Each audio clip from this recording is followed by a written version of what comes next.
Good afternoon, friends. I welcome you all to this press conference today. As you are aware, the Union Minister of Finance and Corporate Affairs, Srimati Nirmala Sitharamanji, tabled the Economic Survey 2022-23 in the Parliament a short while ago. The Economic Survey is the strategic blueprint which gives an insight into the state of economy, and it sets the stage for the Union budget, which follows a day later. The survey contains new ideas and vision for the future. To hold this press conference, I welcome Chief Economic Advisor, Sri V. Anantha Nageswaran. I also welcome Senior Economic Advisor, Sri Rajiv Misra, Economic Advisor, Chandni Raina, Economic Advisor, Anuradha Guru, and Economic Advisor, Sri Saikat Sarkar. Today's press conference will go as follows.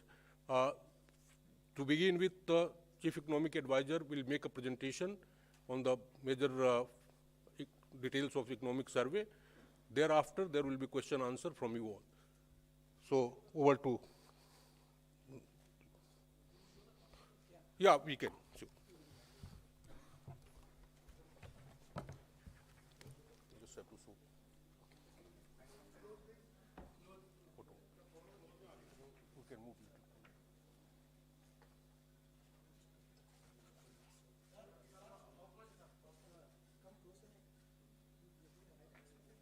Oh, it's fine?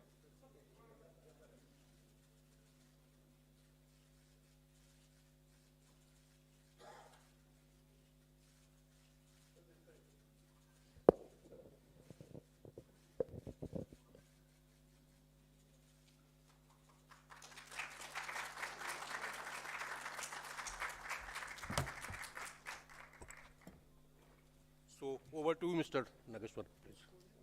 No, you can start from there.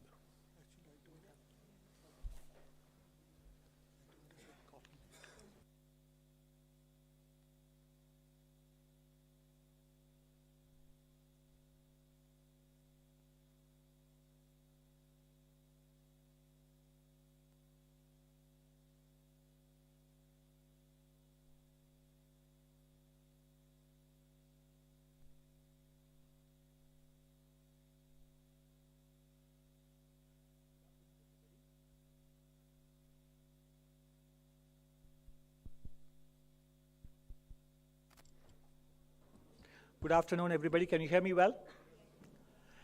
So we just spent 1 month of 2023, so you still have 11 more months to go. So I wish you all a very happy and healthy rest of 2023.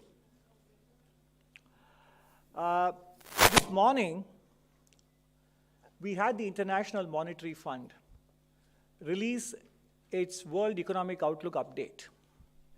And they maintained India's GDP forecast or estimate for current financial year at 6.8, next financial year at 6.1, and importantly, for 24-25, they kept India's real GDP growth forecast at 6.8%. So they show an acceleration of India's GDP after a slight dip which they estimate for the next financial year. In fact, the presentation today is going to focus on this aspect, that India's GDP growth is poised to do better in the remainder of this decade, and that is the focus of this economic survey itself.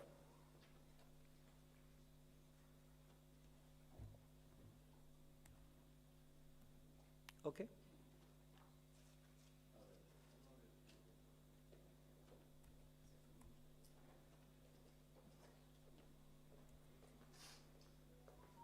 Moving. Mm-hmm.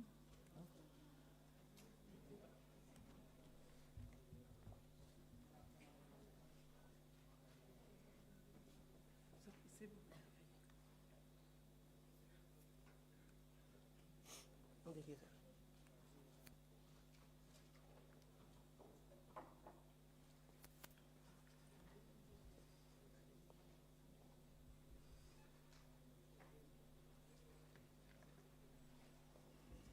it's frozen.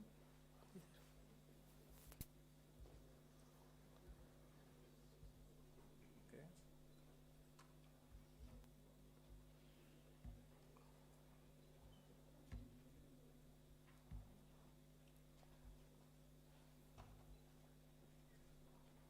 Sir हो गया यहाँ से भी हो जाएगा sir Okay. We basically let you admire the cover slide for a bit longer than it needed to be. So, what are the key messages, as I mentioned in the initial remarks? Why is the economic growth going to perform better this decade, remainder of the decade? And what the reforms of the last 8 years have done to make sure that happens? And beyond 2030, what will be India's medium-term growth magnets? And finally, as we look ahead to 2047, what else and what more we could do to realize India's full potential in the Amrit Kal? And if you look at is it moving properly on the screens? Okay, thank you. The survey looks ahead to the medium term because the pandemic response and recovery phase is over. In fact, chapter 1, the title itself says, State of the Economy, Recovery Complete. And therefore, after a long time, we have banking, non-banking and corporate sectors with healthy balance sheets, and they are ready to borrow and lend and invest. So we don't have to speak about pandemic recovery anymore. We have to look ahead to the next phase of India's economic growth process. So why is economic growth going to be better this decade? In order to look ahead to the future, we always have to first look back at the rearview mirror. Let's rewind the tape a little bit. What happened in the first decade of the millennium was a lot of optimism about BRICS economies. By 2002, balance sheets were lean and mean. Companies were willing to borrow, invest, banks were willing to lend. So leverage ratio in the corporate sector and in the overall non-financial private sector rose very sharply in the first decade. And it got to the point where the credit to GDP ratio in actual terms was much higher than the trend in the first decade of the millennium. That is what you see. The middle hump is basically actual credit GDP ratio was well above trend, and it persisted for a long time. And because it was quite well above trend and also lasted longer, naturally, it led to a period of excess borrowing and excess lending. And the second decade was a payback time. So India went through a classic financial cycle, credit boom and credit bust. And this is not something new for the world. Every time you go through a financial boom and bust, it does leave its impact on economic growth, and that is what happened to us, especially in the second half of last decade. And you can see this here.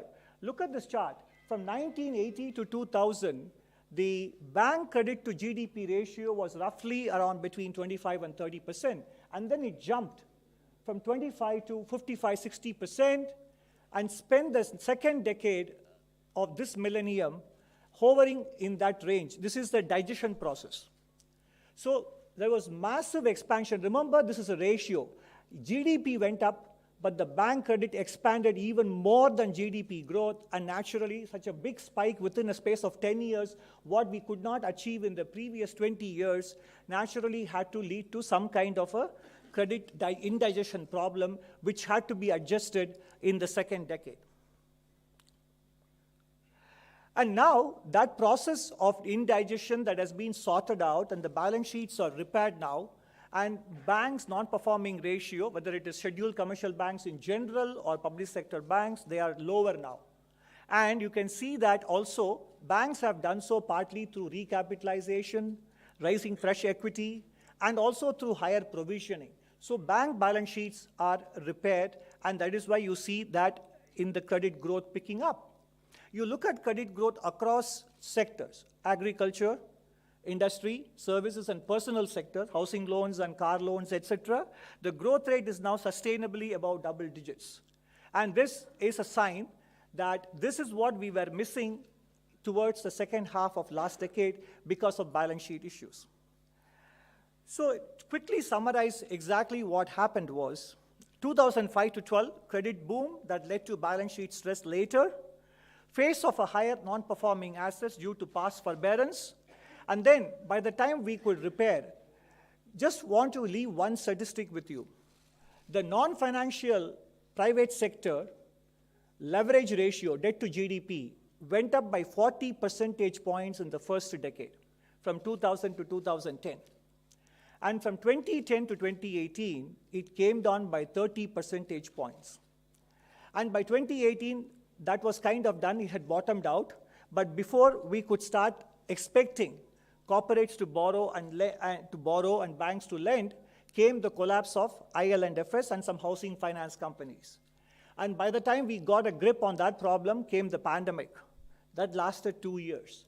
And then 2022, we had the commodity price shock and synchronized monetary policy tightening after a very long time in the developed world. So it's a case of balance sheet stress followed by successive one-off exogenous or external shocks that have basically prevented the impact of economic reforms pursued by the government on economic growth.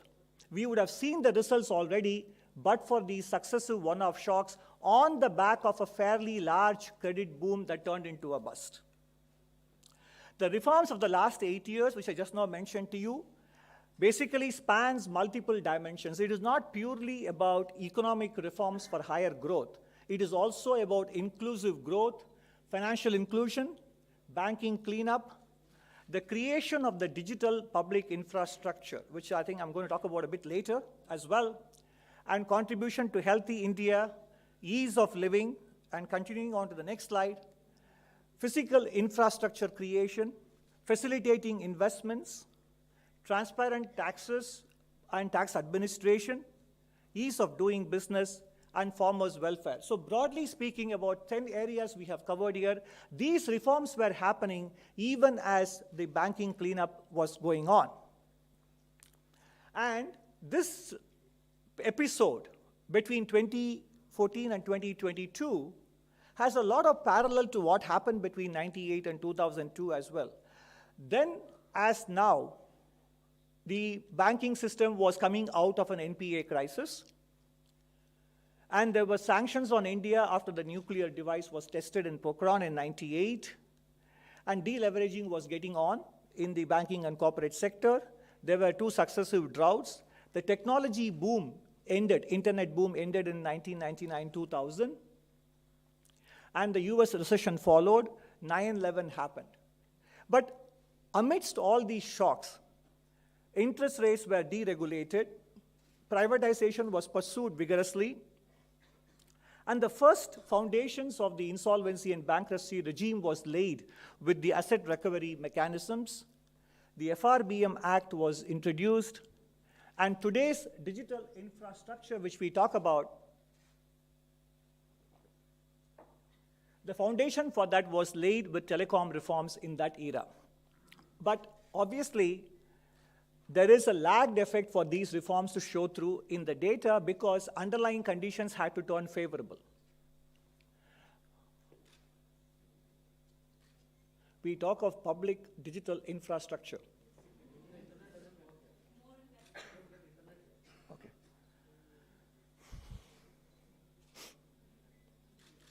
I think it's not enough if I just look at the screen, right?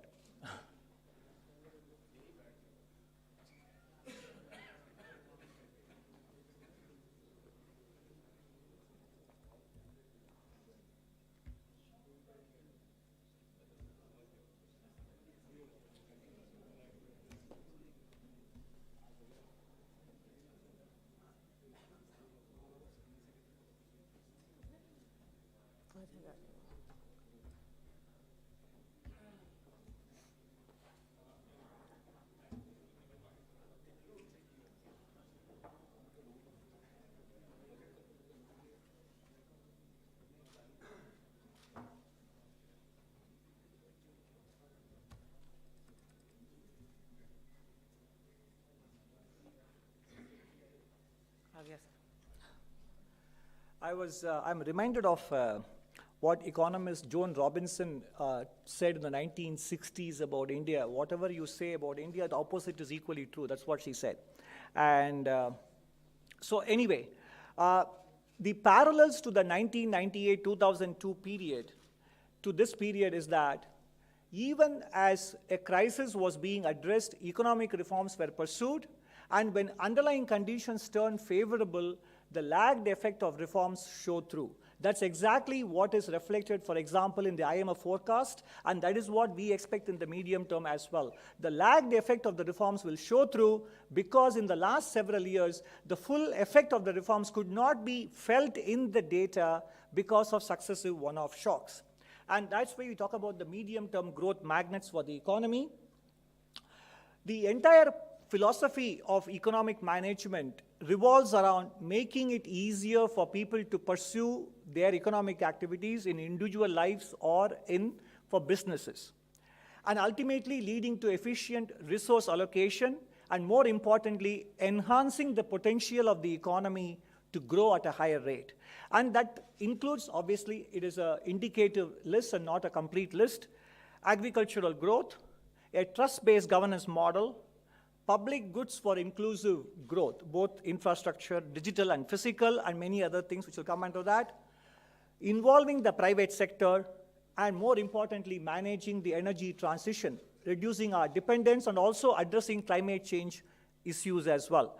It is not about the government doing things for the people, but also involving people in the process. Everybody is a participant in the development process. That is why it is Sabka Saath, Sabka Vikas. So it is not just a government being an enabler, but government being a partner to economic growth.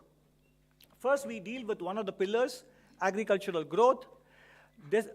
Thanks to many of the initiatives which you see around this slide, what you see is that the share of private sector investment or capital formation in agriculture has reached a level which is higher in the last 12 years. Since 2013-14, 9.3% of overall gross capital formation is contributed by the private sector in agricultural sector. And it has been facilitated by the creation of the Agricultural Infrastructure Fund, a national agriculture market which has linked farmers with direct buyers, FPOs which take into account organic farming options as well, and more importantly for the farmer, income support as well as risk management through crop insurance. All of these things have paved the way for greater participation of the private sector in capital formation in the agricultural sector. This sector is no longer about being a primary sector. It also has tremendous export potential, as we have been observing lately in our merchandise goods data for the last several years. What about the trust-based governance model, the second pillar of the development and growth strategy? The Insolvency Bankruptcy Code restores trust between the borrower and the lender. The borrower has an exit option and so does the lender. And that is the key to this. And the important thing is, more than 7 lakh cases, even before they come into the IBC process, have actually gotten resolved before they enter the process. And that is the most important thing, which doesn't get captured in the data.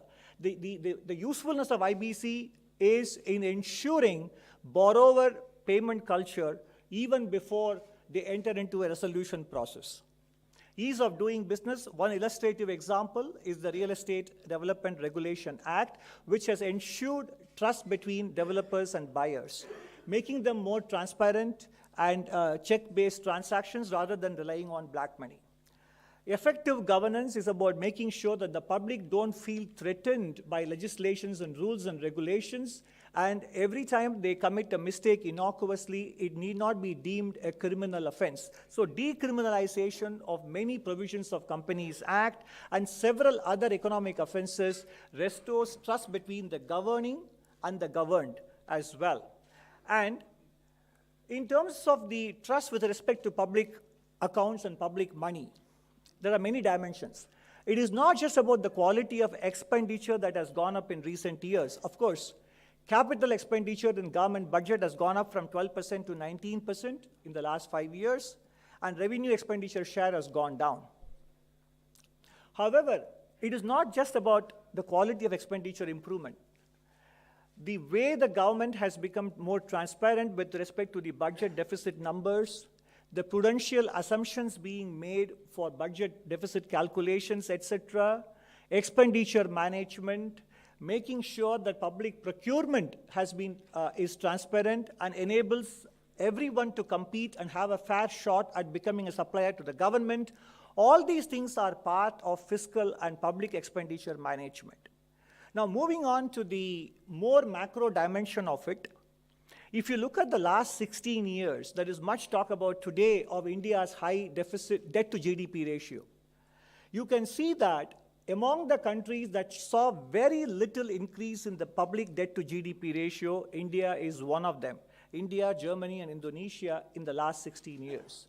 In fact, you will see in the survey in chapter 3, we have done an exercise, a counterfactual exercise.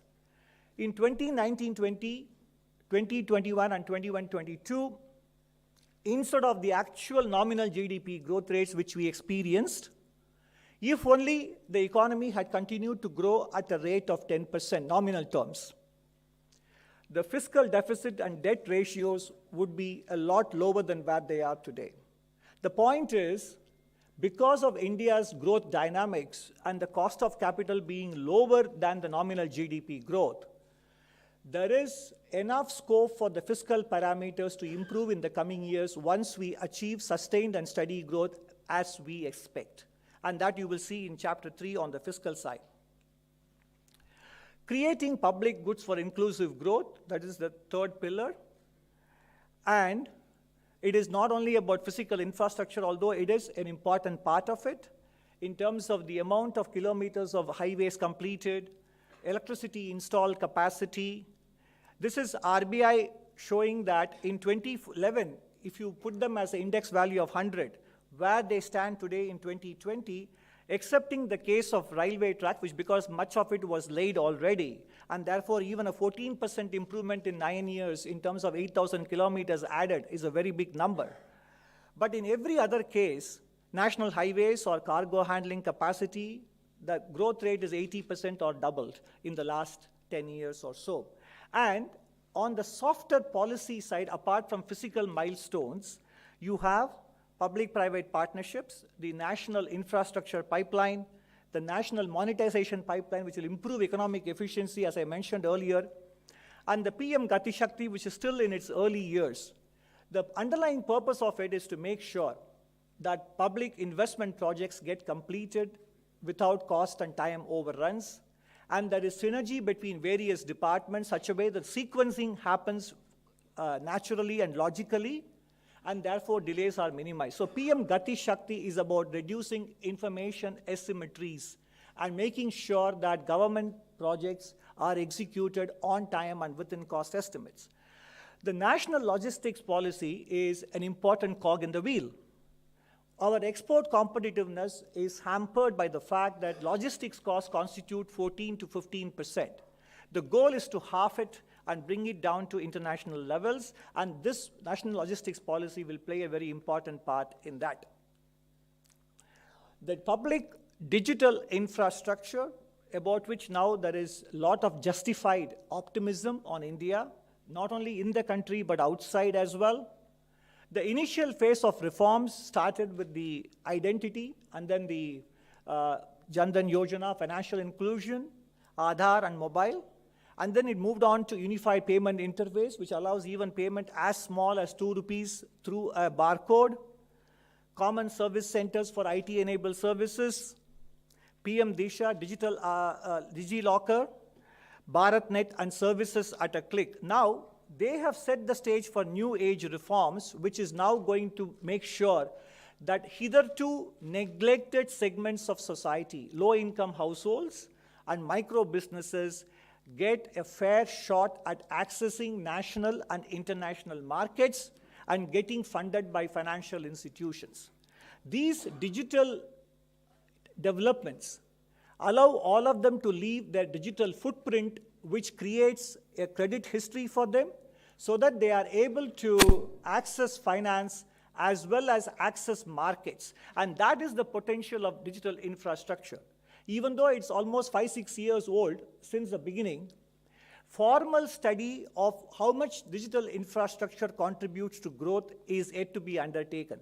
But it is my belief that India's improved balance sheets and the digital infrastructure together will add anywhere between 60 to 100 basis points to India's potential GDP growth, which is what we were missing in the course of the second decade. This is an elevation and enhancement in India's potential GDP growth because the baseline is assumed to be around 6% by many international organizations.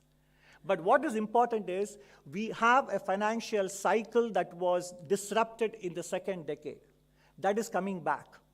And we have the new development, public digital infrastructure. That is adding another 30 to 50 basis points. So together, these two developments add about 50 to 100 basis points to the trend growth which many organizations peg for India at 6%. And that is why my optimism is that in the coming decade, rest of the decade, the potential GDP growth, without taking into account export potential, because the global economy is still rife with uncertainty, the growth rate could be around 6.5% to 7%, rather than between 6 and 6.5%.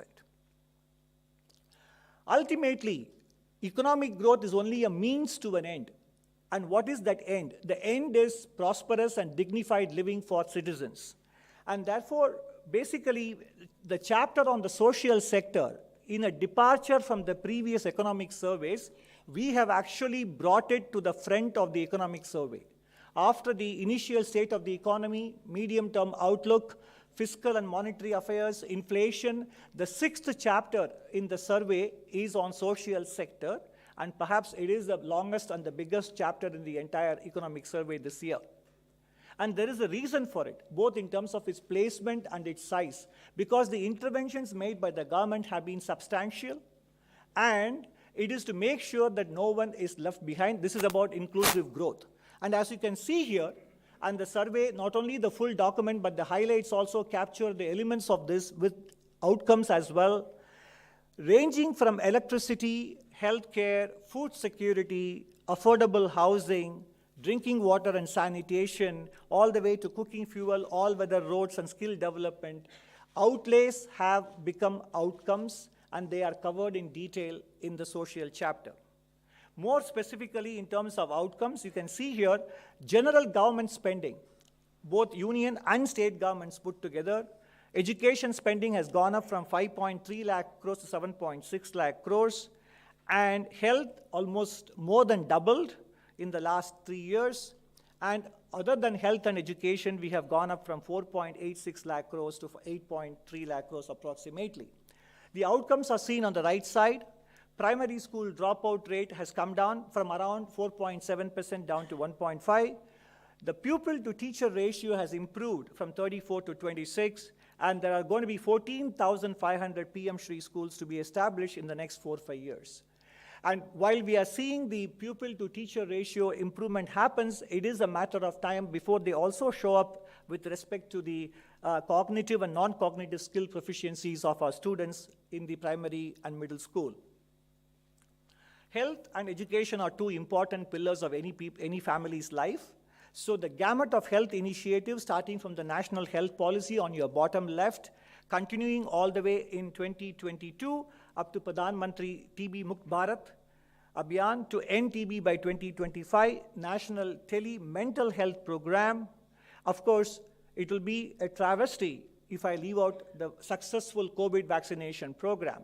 You only have to look at several other countries to understand how important a role this has played in ensuring a quick turnaround of the economy and restoration of normalcy in our own daily activities. 2.2 billion doses and still counting. And that is a success of the, not only the vaccination planning and execution, but also its role in economic recovery process. Again, it is not enough just to speak about the policies, but also important to mention the outcomes. Maternal mortality ratio has come down in the last 7 years, 167 to 97. Child mortality ratio has dropped from 45 to 32. And under 5 mortality ratio has dropped from 39 to 28. Because of these, and because of government's health insurance programs, a family that used to spend nearly 2/3 of health expenditure on its own is now spending only 48%. And stunting under 5 children is down by about 3 percentage points, and institutional delivery births have gone up from 79% to 89% in the country. which is a good sign, which means it will naturally have an important role in reducing both infant and under 5 mortality, as well as more and more institutional births happen. What about the private sector participation? Well, the tax cuts of 2019 played a big role in ensuring that the private sector was able to repair its balance sheets quickly and consider investing, about which I will show the evidence later. And this also has paved the way for production-linked incentive scheme to be implemented.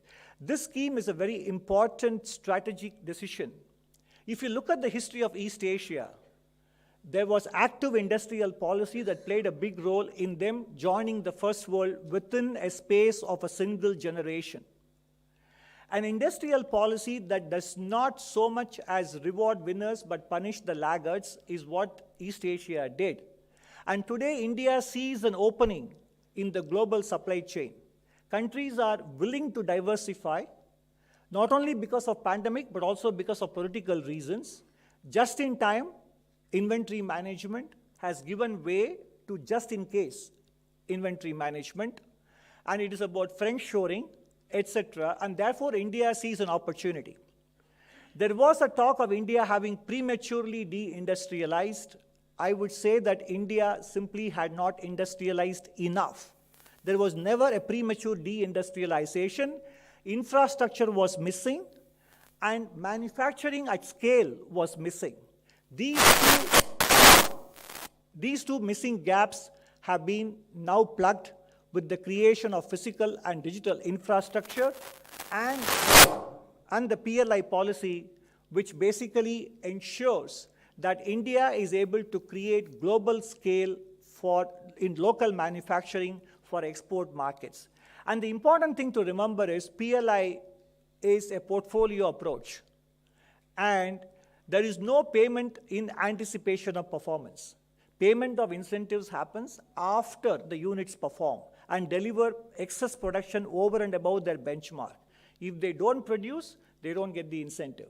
So it is a payment against performance and not payment in anticipation of performance. National monetization pipeline is going to unlock the productivity of public assets through leasing or outright sale, and this investment you saw in the privatization of Air India, and it is clear that the government also articulated its policy towards public sector enterprises, hoping to retain its presence only in core sectors and exiting non-core sectors. Foreign investment licensing norms have been liberalized. There is automatic route for more sectors now, 100% automatic FDI, and there is a single window facilitation portal, the outcome of which is seen in the actual gross FDI inflows. The blue line shows you. As a percentage of GDP as well, it has gone up from 2.2% to 2.6% of GDP. And ultimately, the various investments, whether it is domestic or foreign, have to translate into employment. Urban unemployment ratio has come down during the pandemic peak of around 20% down to 7%, and the worker population ratio has picked up from a low of around 35% back to around 45%. EPFO payroll data, which tracks new workers joining the scheme with salaries of 15,000 or below, in 22-23, their levels are running well above the previous 3 years. And in terms of the facilitation of employment, the eShram portal provides a bridge between employers and informal workers, and the National Career Service has registered 2.8 crore job seekers and 6.8 lakh employers as well. So what is going to happen is that as the private sector investment begins to kick in, and as the construction sector comes back to life with rural migrants getting back to their urban employment opportunities, the employment scenario will pick up as it did in the first decade as well. In the first decade, the capital expenditure resulted in employment generation, and that is a phase that India is looking ahead to in the coming years as well. Micro and small businesses, we all know that India has a preponderance of micro businesses, but the recent changes in changing the threshold and also adding a new criteria, turnover apart from investment, and more importantly, the provision of emergency credit line guarantee scheme during the pandemic have enabled that this sector remains in good health. And the evidence of it is what we see.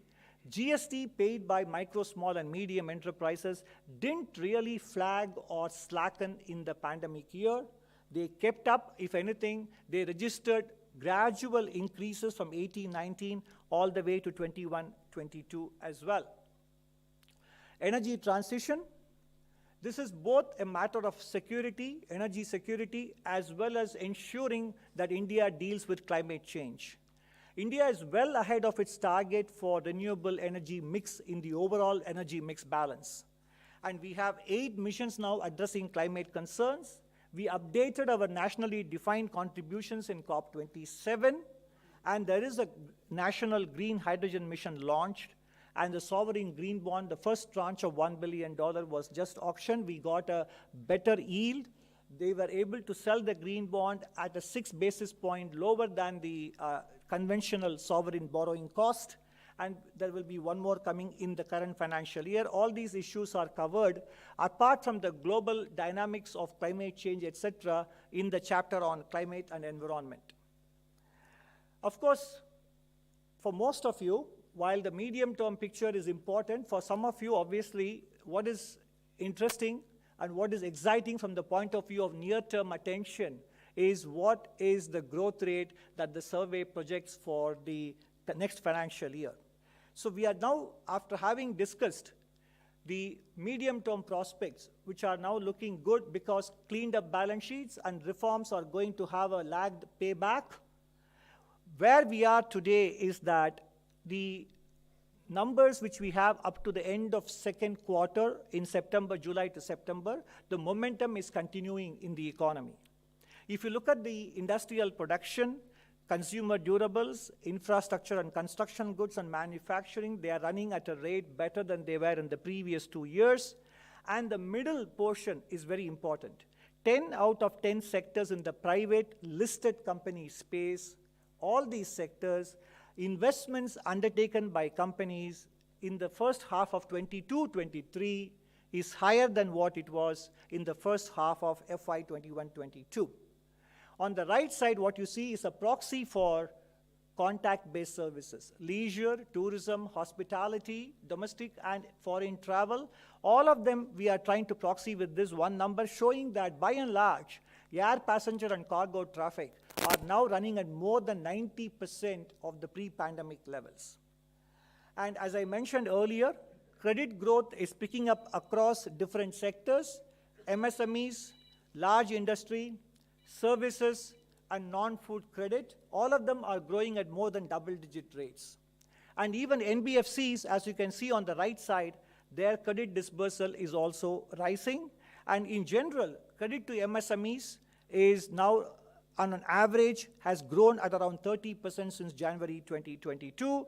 And not only the banking system, but also the non-banking financial corporations, their non-performing assets are lower than they were 15 months ago or 18 months ago. Therefore, the survey projects the economic growth rate to be 6.5% for the next financial year, and the range we have projected for the outcomes is between 6 and 6.8%. Baseline is 6.5, the range is 6 to 6.8. Some of you might think the range is asymmetric in nature, and it is deliberate. Because we do understand that the global political and economic environment remains still rife with uncertainty. We have many known unknowns as well as unknown unknowns, and we also do not know how the speed with which global economy recovers will lead to the kind of inflation pressures that we saw last year. China reopened fairly rapidly, and as of now, the United States economy looks set to avoid a full-fledged formal recession, and therefore this January already we have seen crude oil prices and industrial metal prices higher than they were at the end of December. From the Indian standpoint, a moderate to somewhat significant global economic slowdown will be, on balance, a better outcome because it would lead to lower commodity prices and and the cessation of interest rate tightening in the developed world, weaker dollar, etc. Therefore, in order to make sure that we fully accommodate the downside risks, the band has been kept at 6 to 6.8 and the baseline number at 6.5%. This number is very much in line with what international organizations have predicted, including what the IMF said this morning. So therefore, ladies and gentlemen, we have basically come to the end of the presentation, and in this last slide, as I mentioned at the very beginning, what more can be done to ensure that the potential GDP growth does not stop at 6.5 to 7%, but goes beyond that, even if global growth and export prospects remain somewhat moderate. India has the potential to enhance its GDP growth by attending to many of the domestic challenges in itself, including starting with administrative reforms and enforcement of contracts, leading to what I always say, divesting from life insurance corporation is one thing, but divesting from license, inspection, and compliance, that is more important. So that has to happen at the level of union government, state governments, and local governments. And finally, our aspiration to become a global manufacturing powerhouse will not be served unless we are able to ensure affordable, reliable, and economically viable power supply throughout the country. And we have to make sure that we reduce the dependence on fossil fuels and ensure availability of rare earths and critical minerals to make the switch to renewable energy. And no country that is developed today has managed to reach this far without having a viable Mittelstand, the small, medium enterprise sector. So we have to continue to pursue what we have been doing in the last several years, ensuring that the MSME sector becomes more and more formalized. The skilling and education envisaged under the new education policy has to be pursued, because 21st century challenges are going to be different from the previous century. Old age care, elder care, mental health, living with the green economy, all these things are not something that our education system was prepared for earlier. Therefore, that has to be addressed as well. And we have to make sure that women are able to contribute as much to economic productivity and activity as they are capable of. And today's Republic Day, this year's presentation focused very much on Nari Shakti as well. And even in the economic space, we have to make sure that whatever is feasible legislatively and in terms of law and order, physical security, work from home, and child care, or whatever governments need to do, they have to do to be able to let our women make the choice for themselves between working and addressing their family priorities as well. And they shouldn't be in a position to having to choose between the two. They should be able to perform both those activities if they desire to do so, and that is what will enhance economic growth as well. So overall, if we are able to address these pending issues as well, our future up to the centenary of India's independence and beyond will be brighter than what it has ever been.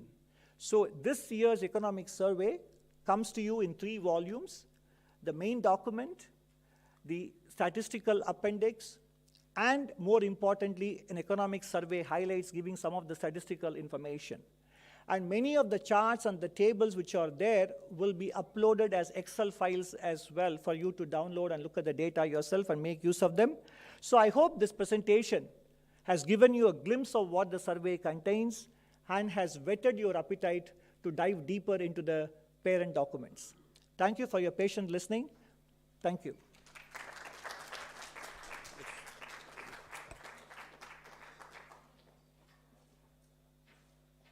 Yeah, Sunil. Yes, 255.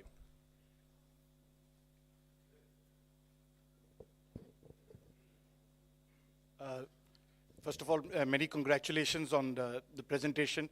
Just one, your predecessor in the last presentation had said very categorically about oil prices and had factored in the last time round. The economic survey, when Mr. Sanyal had presented, had talked about the oil prices and what is the projection in terms of growth rate. Today you have given a 6.8 to 6. Where do you see the oil prices and how much will that be a factor in the overall situation? No, it is difficult for us to give a prediction for the oil price. RBI takes a number that is below $100 per barrel, and we can live with that number and be able to achieve the growth rates that we have projected in the survey. So therefore, at this point, it will be difficult for me to come up with a precise number because the uncertainties with respect to the oil market are tremendous. You can only talk about it. As long as they stay at a number that is less than $100 per barrel, I think the real GDP growth projections will remain undisturbed. The inflation projections that the Reserve Bank of India has made is that it will come to lower than the 5% range in the course of the next financial year. But there again, I would submit, in fact, my advisor, Mr. Saikat Sarkar, has written an article which will probably appear tomorrow. There again, I think the baseline we expect, if the global economy slows down as IMF and many people project, then commodity prices should retreat because on the back of the monetary tightening that has happened in 2022.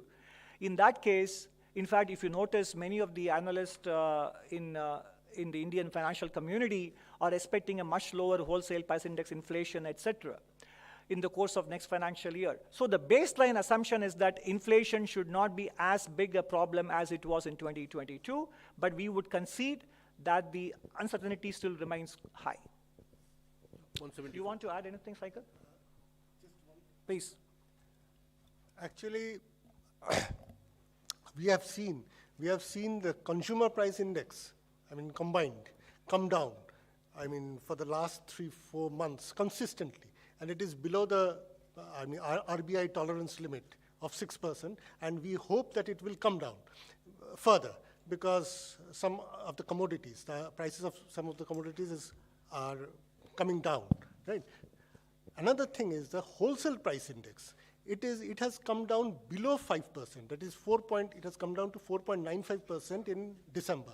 And wholesale price index, because there are, it is related to input costs, and so that has a lagged effect on the consumer price index also. So we are also hopeful that this pass-through will happen, and it will have a positive effect. Positive means negative effect on the prices, consumer prices. That is, inflation will ease further. Consumer price, retail inflation. Hello, sir. I'm Shubham Mundra from Reuters News. So one of the global headwinds that you also mentioned is about US Federal Reserve increasing interest rates. The expectation for their terminal rates about over 5% by June. What kind of impact do you see of that on India's cost of capital in 2023? It should have only a limited impact because ultimately domestic borrowing costs are determined by our monetary policy stance as well as domestic inflation rates. It will have an impact on external borrowing costs if the Federal Reserve keeps rising interest rates. I don't see it having a bigger impact on domestic borrowing costs.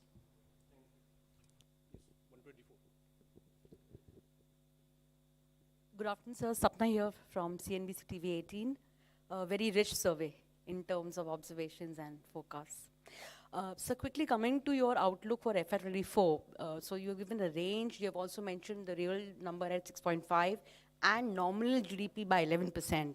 So can we expect, the coming budget, not trying to outguess the budget, but just trying to understand, is this how the numbers will be based on? Will the 11% nominal GDP, is that the baseline that we are going to stick to, number one?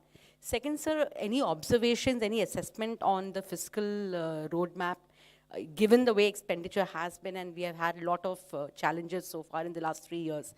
And so last but not the least, sir, there is a general consensus that inflation will trend down, but you have also highlighted that as, entrenched inflation as one of the likely risks for FY24.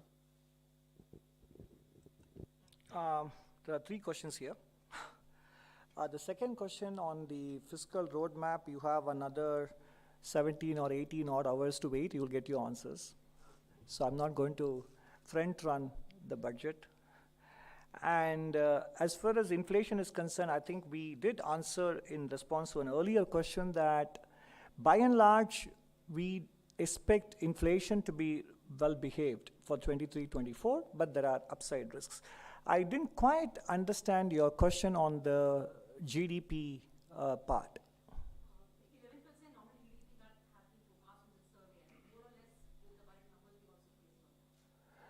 Actually, the 17-hour question. The 17 hours thing can, it did remark that. I'll just reiterate what CS said. We have to wait for the budget for this year.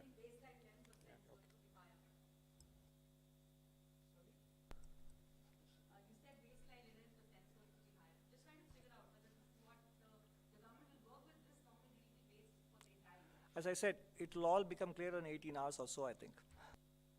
Yeah, 125. And then So I'm Monica from the New Indian Express. So China is already facing a risk of slowdown, and economies of Pakistan and Sri Lanka, they are also in doldrums. So what do you make of the crisis in our neighboring countries? And also these concessional corporate tax have not been able to trigger new investments in India. So what do you think, what are the reasons behind this? So we know very well that India has provided enormous assistance to Sri Lanka in 2022, and recently also you might have read the reports that we have given the financing assurance to ensure that their debt sustainability is achieved. While we are watching the developments in the neighborhood, we don't have any comments to offer at this stage on them. As far as China is concerned, yes, they have reopened after zero COVID policies, and this morning we noticed that the IMF has increased their growth forecast, and naturally we are looking at the implications it has for commodity prices and overall inflation and supply chain potential disruptions or otherwise. So we are tracking the developments not just in the region but globally for what they will have in terms of implications for our own output and inflation management. Now, as far as the lower corporate tax rates and their implications for investment, I showed you that in the last 2-3 years, we did have to deal with a global pandemic. Naturally, that raises uncertainties, and barely had that got over, we had the commodity price shock. So naturally, businesses will be relatively cautious. But in spite of that, if you look at the data, for the first half of the financial years, 2021, 21-22 and 22-23, private listed companies' investment numbers in nominal rupee terms have been increasing, and that is what I showed in 10 out of 10 sectors. So capital investment by the private corporate sector is beginning to kick in despite several shocks coming one after the other. So once these shocks dissipate, I do expect India's credit and capex cycle to gather even more steam than what they have today. Good afternoon, sir. Congratulations to you and the team once again. My question is that the economic survey also mentions of the challenges and cautions the challenges on rupee depreciation further. So does this mean there could be a further policy tightening that could be expected? I also have a second question. You did talk about the IMF expectations. Now, they've also predicted a global slowdown when it comes to the next fiscal year. So what, do you see the fear of global recession? If yes, how are we going to tackle it? Thank you.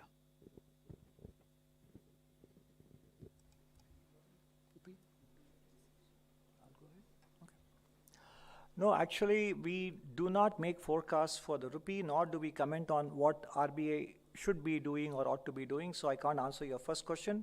Basically, rupee in general, if you look at this year, financial year, has performed reasonably well in line with other emerging market countries have done or even better. And to the extent that the markets expect the tightening in developed world to achieve some sort of a pause in the course of calendar year 2023, then emerging market currencies, including India, will do better. Now, your second question was about global recession. I mentioned in my remarks as well, we don't have a forecast for the global GDP growth. But I mentioned that on balance, between normal global expansion and a global slowdown from the Indian external account point of view in terms of imports and exports and our current account deficit, a global slowdown in today's context would serve us better than a global economy that is re-accelerating, but it is not in our hands. We just have to deal with it as an exogenous factor and respond to it as ably as we did in the course of 2022. Sir, this is Deepak Mandal from New Indian Express. Yeah. So, sir, you said that for the rest of the decade we'll grow at 6.5 to 7%. My question is it good enough to kind of create that kind of job that we are expecting or the kind of better life that we hope to give to the citizens? And do you think we have given up on the hope of more than 8% growth rate? So employment generation is an important policy goal. Several initiatives have been taken. And in the last several years, if employment growth was not as commensurate as we would have expected, it is because exactly for the reasons that I went through in the presentation, we have come through a period of multiple shocks and balance sheet stress. Now that one by one we have addressed these issues, and as soon as the global conditions also become more benign and less hostile to us, some of the parameters that we expect to see in the economy will manifest.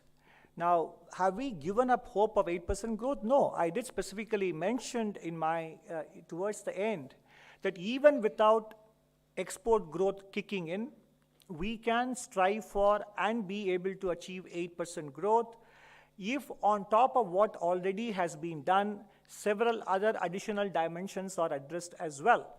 The reason why we shouldn't be looking at 8 or 9 at this point is the difference between the first decade and now is that in the first decade, the global economy was booming and now it is not. And in the second decade as well, in spite of the aggressive, unconventional monetary easing in the developed world, economic growth was not to the extent that they would have anticipated. And that is one of the reasons why export performance in the second decade wasn't as good as in the first decade. So we are being prudent in not assuming that exports would be such a big contributor to growth as it was in the first decade. But if it does turn out to be wrong and the global economy does better, and given India's services growth and the manufacturing capacities being created and the efforts to plug ourselves into global supply chains succeed, and if export growth also kicks in, that will definitely see our potential growth rise from 7% towards 8%. Sir, Tim C.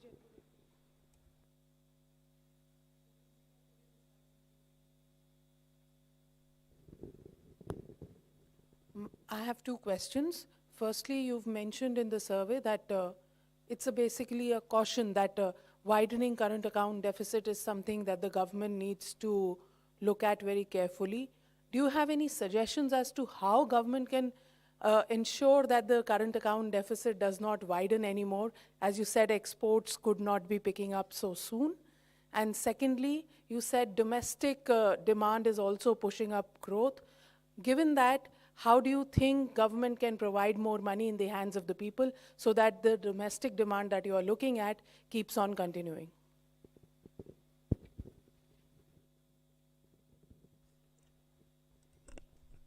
So our current account deficit, I think, has been marred more by the merchandise trade going down, but services are still being robust, and we are, even the first half of FY23 is showing good growth in services, as well as remittances, which are also a very positive development on the CAD front.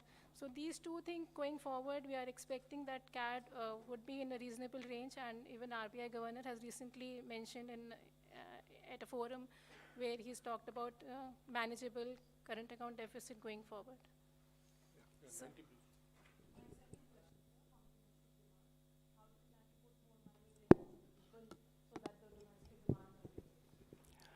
well, the government has been taking several steps to ensure either in terms of the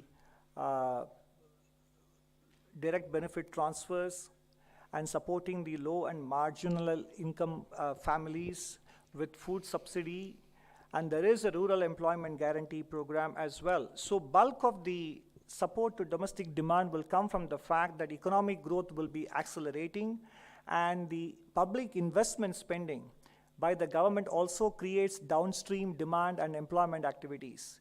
So basically, the only way the government can support domestic demand, and it is supporting them, is to ensure that economic activity is facilitated to the extent possible, and that is what the government is doing. Sir, Tarun Sharma from Z Business. If you allow me, can I ask you in Hindi, sir? Okay. Sir, firstly, sir, क्या capital expenditure जो जिस तरह से 22 से 23 के financial years में deploy हुआ था, यदि वो नहीं होता है, उसके बावजूद क्या 6.5% की ग्रोथ क्या पाई जा सकती है या नहीं? पहला सवाल। दूसरा सर, आपके इकोनॉमिक सर्वे के बाद रुपी ने आज 3 वीक्स का लो लगाया है, क्योंकि आपने कंसर्न जो जाहिर किया रिपोर्ट के अंदर कि एक्सपोर्ट्स में आगे कंसर्न रहेगा। तो सर, क्या आप कोई आउटलुक दे पाएंगे, क्या रुपी किस तरीके से इस पूरे साल में रह सकता है, कितना कंफर्टेबल स्टेज है? तीसरा सर, रूरल डिमांड आपको इस पूरे साल में कैसी दिख रही है, क्या ट्रेंड आपको वहाँ पे देखने को मिलेगा?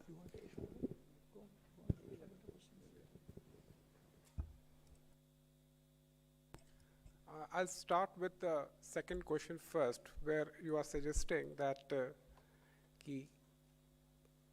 or was it the first question कि capex अगर नहीं रहे तो 6.5 हो पाएगा कि नहीं?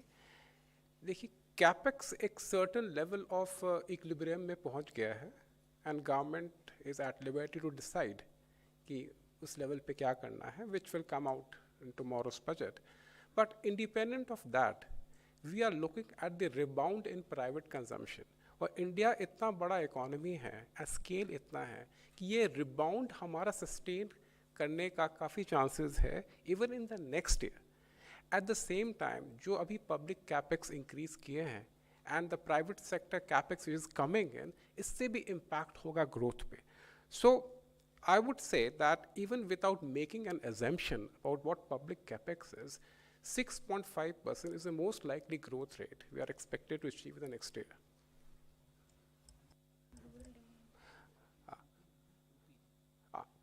Regarding the, I think you also mentioned something about the value of the rupee, given the fact that exports may not be so encouraging. See, the rupee is something, this is influenced by many factors, many global factors. And RBI does a very good job in calibrating the value of the rupee, and it understands the importance of the economy as to the level of currency that should be an equilibrium currency. But of course, if there are adverse factors, we have to go by, because remember, we are on a floating exchange rate. We cannot be controlling the rupee. So as such, if at all this is happening, we'll see as we go forward as to the best measures that can be taken. And Sir, good afternoon. My name is Shishir. I'm from Hindu Business Line. Sir, my question is that when you are talking about potential growth rate of 6.5 to 7%, what are the three major headwinds which could affect this 6.5 to 7%? Of course, you are also talking about the tailwinds, sir, but what about the headwinds, sir? At this point, the headwinds come primarily from global factors, because what really holds back the growth rate is the fact that our net exports are negative, because we do depend on external markets for critical inputs. So crude oil price and primary commodities, their prices in general, because last year we saw that food, fuel, and fertilizers, all three of them went up in price. So definitely geopolitical developments that further disrupt global trade or send commodity prices higher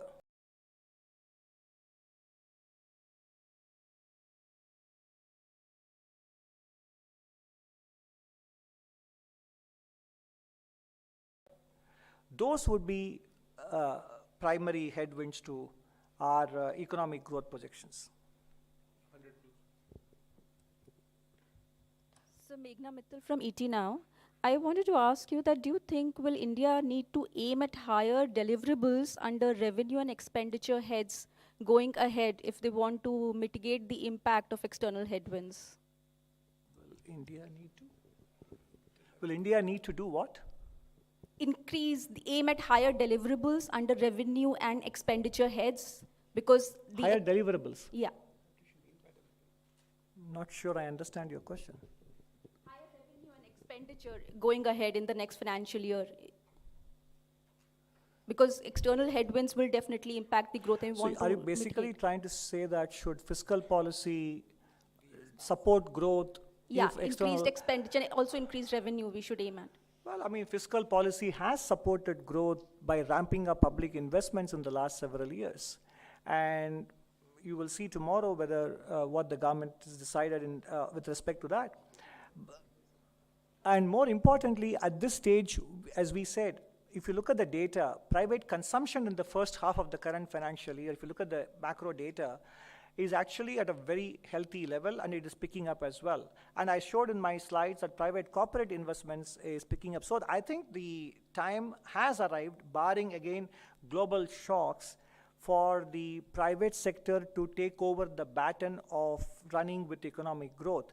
Because as long as the banking system was nursing its balance sheet, and so did the corporate sector, the only sector that could borrow, to which banks would be feeling comfortable to lend, was the government.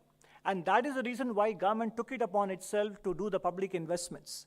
And not only support growth in the present, but also provide a durable foundation for the future. That has been done, including taking care of national security needs and the pandemic-related expenditure, etc. Now, clearly, the government will continue to do what it has to do, because infrastructure investment doesn't stop with the last few years. It is a growing country. It will need more investments. It will continue to happen. But between the two, the time has probably also come for the private sector to take on the baton of contributing to economic growth. I have two questions. First one, you talked about the tale of successive shocks. I don't know whether the demonetization, which people say, has impacted informal economy in a big way. Was that caught in your entire system, or it was not put in their perspective? Second thing, how do you look at Adani crisis that is happening? You talked about everything. That's also happening now. Maybe the document was prepared much before it started. Let's stick to the economic survey today. Sir, economic survey में सारी बात हो रहा है, ILFS हो रहा थी, कैसे नहीं होगा? That's what I'm asking. You can respond to it, sir.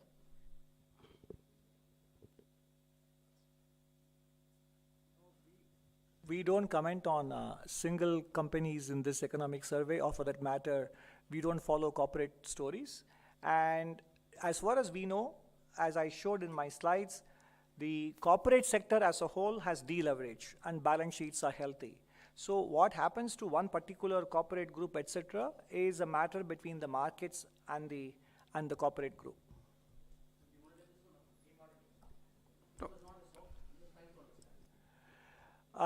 There are academic studies that showed that the impact, if anything, was fleeting.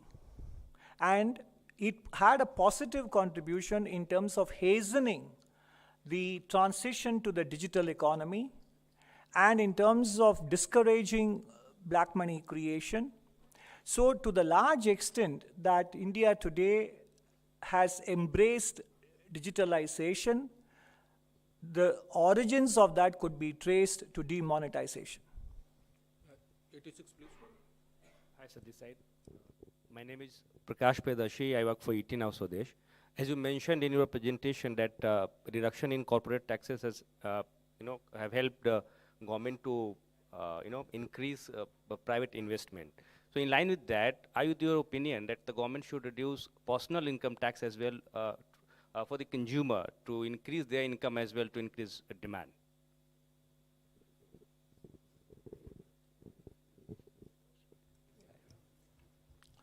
No, I think the direct taxes were indeed rationalized, personal income taxes in the last couple of years.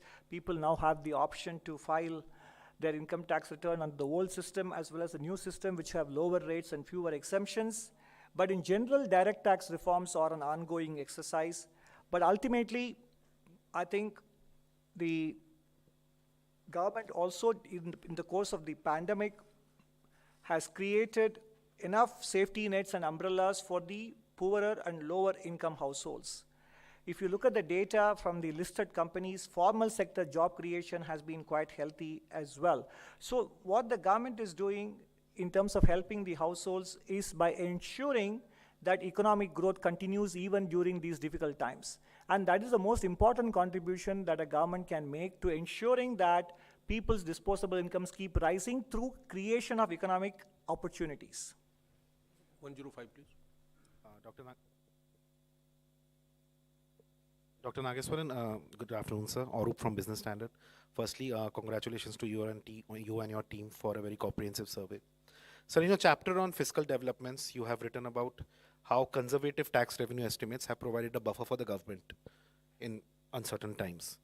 Now, given after 2 years of robust tax collections, tax growth, there are expectations that the growth in tax growth in FY24 may not be as robust because number one, because of a high base, and number two, because the global slowdown and recession in the West will impact our economy in certain quarters and hence our tax collections. Do you think there is now time for more realistic tax growth projections rather than conservative tax growth projections? Thank you, sir.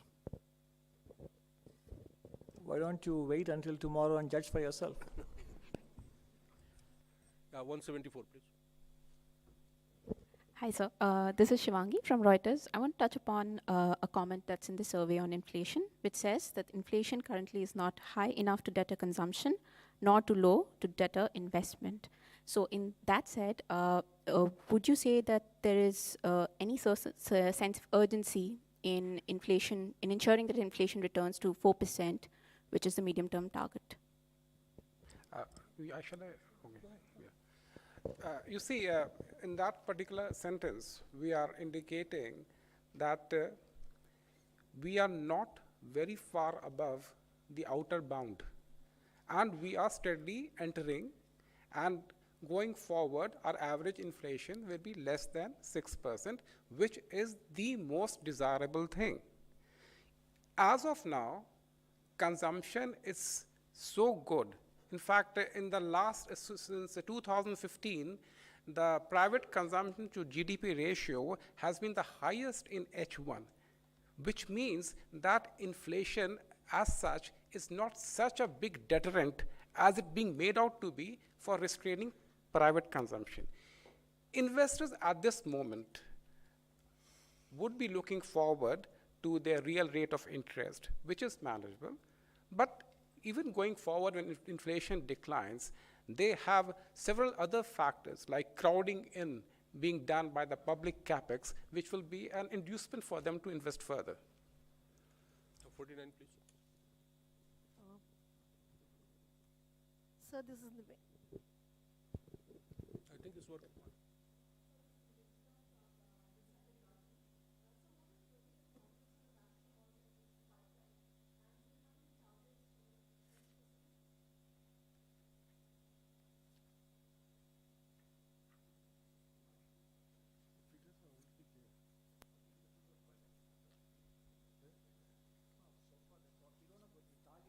We don't have a number for the national monetization pipeline targets for next financial year.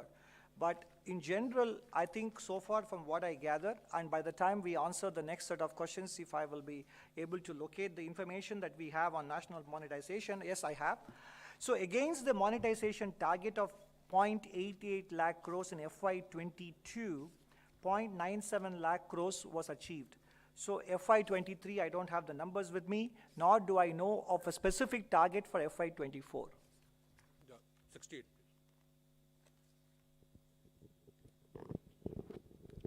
Hi, sir. Siddharth from Money Control here. The survey says that you expect the monetary authority to be as proactive and vigilant in FY24 as it was in FY23. Given that the inflation challenge is going to be, well, significantly lower in FY24, do you think that there's a possibility that rates could come off in the next financial year? Yeah. That is better addressed to Fort Road in Mumbai. 63, please. Hello. Sir, मेरा नाम महावीर सिंह है, मैं freelancing करता हूँ। मैं जो मौजूदा स्थिति है अंतर्राष्ट्रीय अर्थव्यवस्था में अनसर्टेनिटी बनी हुई है, विदेशी मुद्रा भंडार के मोर्चे पर क्या कोई चिंता है सरकार के लेवल पे कि विदेशी मुद्रा भंडार काफ़ी समय से जो कम हुआ है वो उसमें कोई वृद्धि नहीं हो रही है? क्या पोजीशन है, क्या लगता है सरकार को? So, the forex reserves are managed by the Reserve Bank of India, and the numbers as of December, which are appearing in the survey also, are covering 9.3 months of imports. So, according to our understanding and as per RBI also, we are in a very good position on forex reserves. And there are quite a few other indicators also on which forex reserve as a percentage of short-term debts, forex reserve as a percentage of annual imports, all of them are in very good shape. All the external sector variables, we have a comprehensive information in our chapter 11 which talks about vulnerability indicators, so I would refer you to that table. 15. Hello. Good afternoon, sir. Janani from BQ Prime. So just would like to get some understanding on the PLI scheme figures that have been given. It is said that 47,500 crore has been for FY22. But can we get a sense on which sectors have been leading this, considering that they were launched at various times, timeline for each particular category among the 14? And the same thing for also the jobs that have been said to have been created, about 3 lakh jobs. For details on specific sectors and at what stage would the investments kick in and what kind of targets they are pursuing or being asked to deliver on, you are better off consulting DPIIT. And what I can say is that in general, we must remember that bulk of the 14 sectors was announced in the course of 2021. And 2022, enterprises across the world would be submitting their proposals, and they need to be evaluated, and then they need to be given the clearances. And once and then they commence their investment activity before they can start delivering on the actual production numbers that they have agreed to. So we need to allow for a certain reasonable passage of time before we see what kind of numbers and achievements are being made against the various schemes. And as I mentioned, it is a payment against performance and not payment in anticipation of performance. No.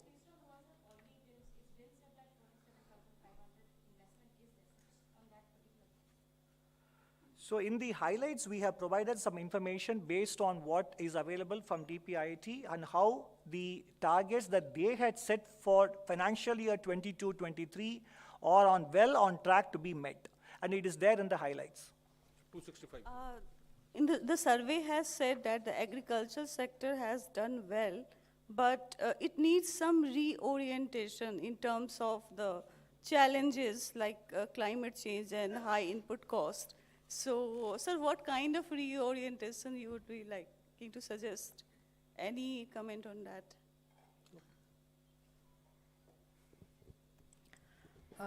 So the chapter mentions the challenges that we are facing with respect to climate change. It talks about how it has impacted kharif production and acreage.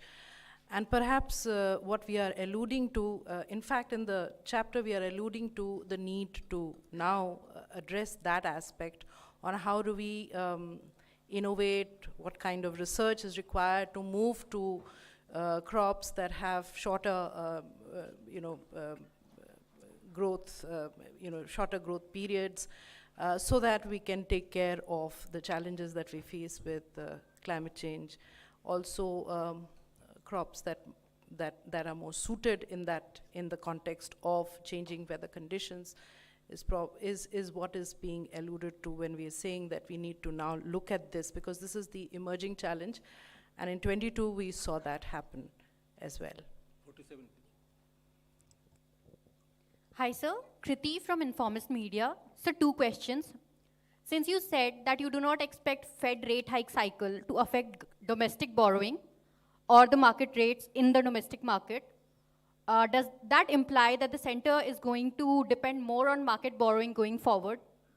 Second one, sir, the survey says that government is committed towards divestment but dependent on external factors.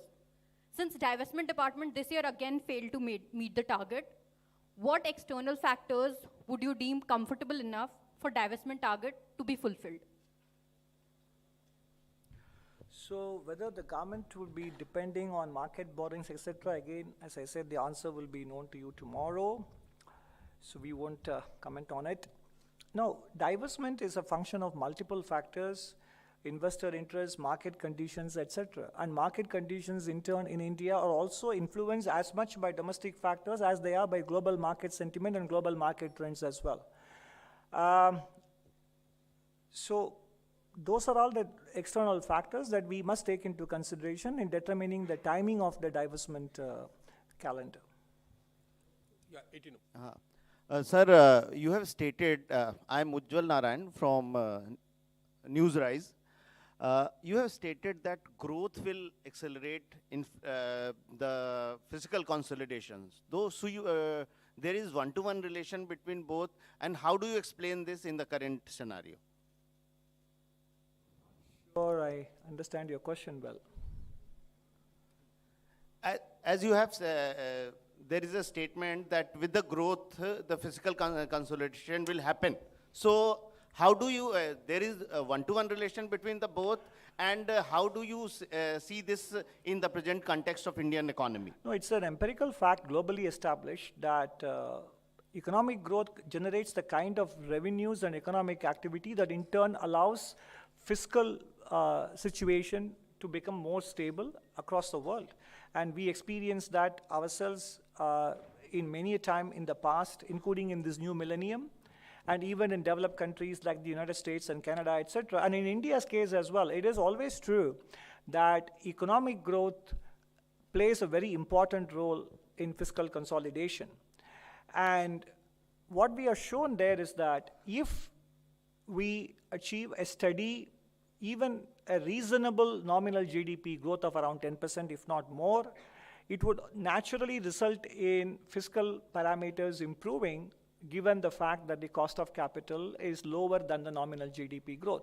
That's all there is to it. We'll take one last question from 22. 1 second, he wants to supplement. Just one line. I mean, it is not only, it is an empirical fact, it is also a theoretical fact, because revenues depend generally on the economic output, right? Total output. But the expenditures do not, expenditures are sticky downwards, like defense expenditure, like other expenditures. You cannot reduce them. So, logically also, when economic growth happens, then we expect the, fiscal consolidation to take place. It is, theoretically true also.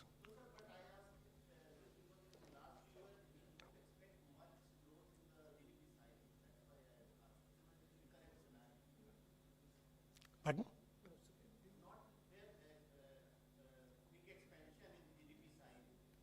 No, we are expecting. No, even a 10% nominal GDP growth would have a meaningful impact on fiscal parameters. Yeah, we are expecting. Sir, Subhash Narayan from Mint. I just wanted to understand, we were told that the public spending has reached an equilibrium, public capital expenditure. Is there a need to step up capital expenditure by the government, or is this the level that should be maintained? No, I think capital expenditure as a developing country which is aspiring from lower middle class, lower middle income category to middle income category, etc., infrastructure upgradation, infrastructure creation will always be there. The right balance has to be struck between public and private sectors depending on each one's ability to spend and other parameters as well. So there is no hard and fast mechanical or formulaic approach to this.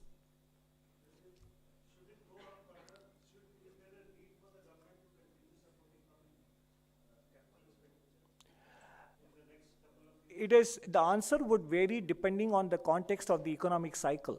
The government, I responded to an earlier question also, that in the last several years, because of balance sheet considerations in the private sector, and because banks wouldn't be lending to more, let's say, riskier borrowers, given their own balance sheet problems in the banking system, the government took on the mantle of continuing with public investments and ramped it up quite significantly in the last several years. That pace, whether we should continue at that pace or some of the burden should be shared by the private sector, is a matter that would be determined by economic circumstances.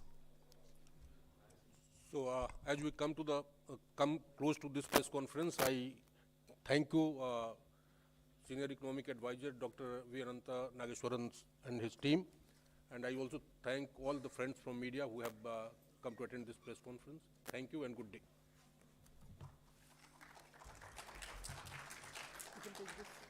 Yeah.